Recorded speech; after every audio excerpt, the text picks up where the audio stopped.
Good morning बच्चे। जी mains का exam बहुत नजदीक है और आप लोग का सिलेबस अब खत्म होने वाला होगा। अक्टूबर तक तो बताया था कि आपको सीबीएसई एटलीस्ट खत्म कर दीजिए, उसके बाद जी मेंस पर फोकस कीजिए और नवंबर लास्ट तक या दिसंबर फर्स्ट वीक तक जो टॉपिक कर रहे हैं उसी में रिवीजन कीजिए। रिवीजन बहुत जरूरत है, तो उसी में मैं आप लोगों के लिए एक इंटीग्रेशन का क्वेश्चन जी मैथ्स से लाया हूं और ये इंपॉर्टेंट क्वेश्चन है। -0.929 ये है greatest integer function x square log 2 minus x by 2 plus x. Greatest integer function में क्या होता है, -9 से +9 में कुछ भी डालेगा तो इसका आंसर होगा 0।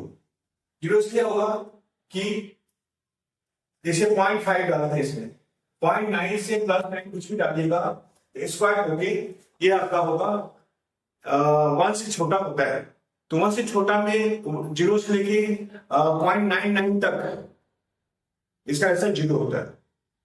तो दिस इज कॉल्ड 0 और इसमें हम क्या करेंगे, जो इंटीग्रेशन मेरे पास है log 0.929 2 minus x by 2 plus x dx, इसको एफ एक्स बना देते हैं log 2 minus x by 2 plus x.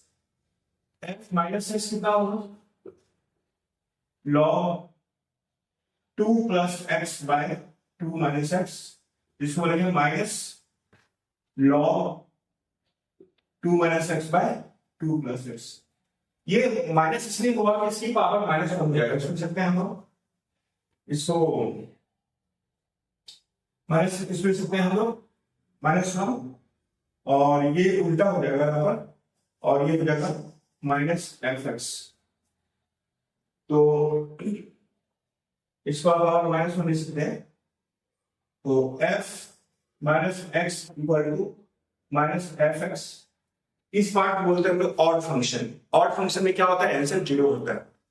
तो एक तो -0.9 से 9 के बीच में एक्स स्क्वायर की वैल्यू कुछ भी होगा, एक तो होता है ग्रेटेड इंटीजर फंक्शन कुछ भी डालेगा तो 0 होगा क्योंकि 1 से कम होगा ये, और स्क्वायर है तो कुछ भी डालिए 0.5 का स्क्वायर कितना होता है 0.25, 0.6 का कितना होता है 0.36, तो इसके बीच में अगर 1 से छोटा होता है आंसर 0 हो जाएगा। और इसको हम चेक कर लिया, -1 से a प्रॉपर्टी होती है 0.9 है, तो ऐसे क्वेश्चन को हम ऑड इवन चेक करेंगे। भाई देखा ये ऑड फंक्शन है और ऑड फंक्शन में आंसर 0 होता है, तो होल टर्म इसका 0 होगा। ये बहुत इंपॉर्टेंट क्वेश्चन है और इसे आप देखिए और इसे रिवीजन कर लीजिए और मुझसे जुड़िए। Thank you.